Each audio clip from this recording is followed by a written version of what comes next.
What's up, you guys? Welcome back to my channel. Sorry I've been kind of MIA the last couple weeks. I was on a wonderful vacation with my family and it was so much fun.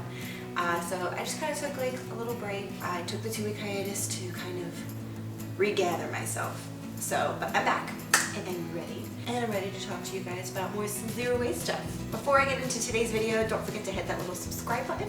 Definitely means so much to me, and that little thumbs up seriously helps me so much. And again, thank you all who continue to support me throughout this whole journey. So in today's video, I kind of wanted to get into plastics and recycling and stuff like that. So I know I made a video about like trash, compost, and recycling and the difference. But I really wanted to get into plastic recycling today because a lot of people don't know that just because it has that little recycling symbol on the bottom or wherever on your plastics does not necessarily mean that it's recyclable. It's that number on the inside that you have to pay attention to. That number is going to indicate whether you can recycle it or whether you cannot recycle it. So I kind of wanted to go over those numbers with you today and let you know what all of those are and if they're recyclable or if they are not. So the first plastic I wanted to go over is plastic number 1, which is polyethylene terephthalate, which is also known as PETE or PET. You're probably going to see plastic number 1 the most. That's things like water bottles, soda bottles, household like cleaning products, any type of like disposable beverage, food container, bottle, stuff like that. The bad thing about plastic number 1 is it is heat sensitive and cold sensitive. So essentially if you're leaving it in your car to get either too cold or too hot, or putting it in the microwave or anywhere where like the temperature is like fluctuating, that's going to start releasing chemicals into whatever is in that bottle. So if you have a soda or water bottle, cleaning product, anything like that, all those toxins that plastic number 1 hold are going to start leaking into whatever it is that you're using. Same with if you reuse a water bottle, or like any bottles of plastic number 1. So if you have a water bottle that's plastic number 1 and you're like refilling it and reusing it with water over and over again, those chemicals are starting to leak into your water every time you fill it or anytime you fill whatever it is that you're looking to fill. So it's seriously dangerous and really harmful to your body. Essentially, plastic number 1, you should not reuse it. It is heat and cold sensitive, but it is recyclable in all curbside recycling. Okay, so plastic number 2. Plastic number 2 is high density polyethylene, also known as HDPE. This plastic is known as like the good plastic because it can withhold like heat and cold, so it is good for like reusing. Plastic number 2 you're going to find on, again, like shampoo bottles, conditioner bottles, some cleaning products, milk jugs, containers, stuff like that. If you have to reuse plastic, I definitely recommend it being plastic number 2 because chemicals will not seep into whatever it is that you're putting into that plastic bottle or container. And plastic number 2 is accepted in all curbside recycling. And plastic number 3 is polyvinyl chloride, also known as PVC. If you haven't heard of PVC before, that's a lot of like your piping system. A lot of those plastics are used to make pipes for like underground and for your house. And it also contains a lot of chemicals that are hormone disruptors, which I feel like that says it in itself how harmful that is.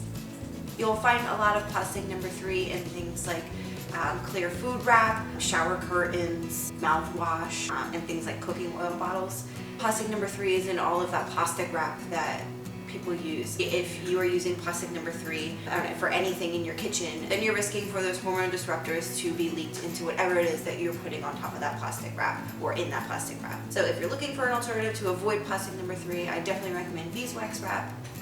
Less than 1% of number 3 plastic has ever been recycled.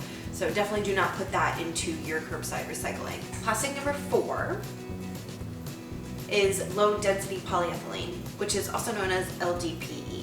Plastic number 4 is most common used for plastic bags. A lot of grocery stores have plastic number 4 drop-offs now.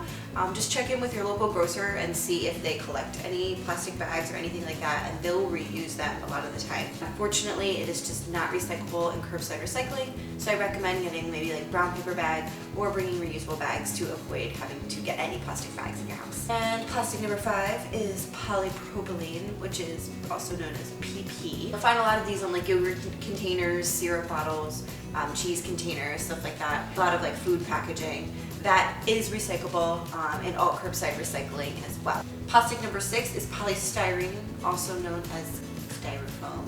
Styrofoam essentially has no positive usage to it. Styrofoam is actually one of the biggest trash problems that we have. It takes up about 35% of our landfills. So things, you know, of course, like to-go cups, anything you get takeout in, the Dunkin' Donuts cups, like anything that is made of styrofoam is 100% not recyclable and just pollutes our landfills. So definitely try to avoid using styrofoam whenever you can by just choosing reusables. And last but not least is plastic number 7, which is essentially just the miscellaneous. None of the above. You'll find plastic number 7 things like the plastic DVDs, baby bottles, at a lot of like doctor's offices for their storage, like medical storage stuff. They use plastic number 7 for those types of containers. Plastic number 7 is also not recyclable in curbside recycling. So essentially, all in all, it's going to be one of those 7 numbers. Plastic 1, 2, and 5 are recyclable and are all curbside recycling, but all those other plastics are not recyclable. And essentially, if you're throwing them into your recycle bin, you are just creating even more damage because you are going to ruin an entire barrel of recyclables by throwing in something that's not recyclable. So again, this is why choosing, you know, things that are in like glass or cardboard versus plastic is so much better because again, only 9% of plastic even gets recycled. So even if it is recyclable, it doesn't necessarily mean that it's going to be recycled, which is so sad.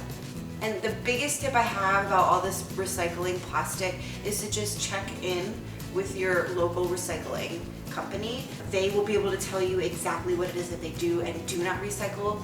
Every township is going to be different. Some townships may accept other numbers that ones do not. So if you really want to be 100% with your recycling, like the best solution to have for you is just to call your recycling company or look online and see what number plastics that they do accept and what they do not accept. And again, friendly reminder, if you are recycling, just make sure that you clean out whatever it is that you are putting in the recycling bin.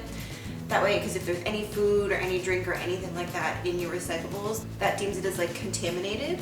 So then it would just ruin an entire barrel of recyclables, even if it is recyclable. Well, that's all I have for you guys today. I just kind of wanted to go over those numbers with you. I hope you enjoyed this video. If you did, please again, remember to give it a thumbs up. If you have any questions, please let me know in the comments below, or I have my website and my Instagrams linked below as well. You can always reach me on there. Yeah, thank you guys again, and I will see you next week.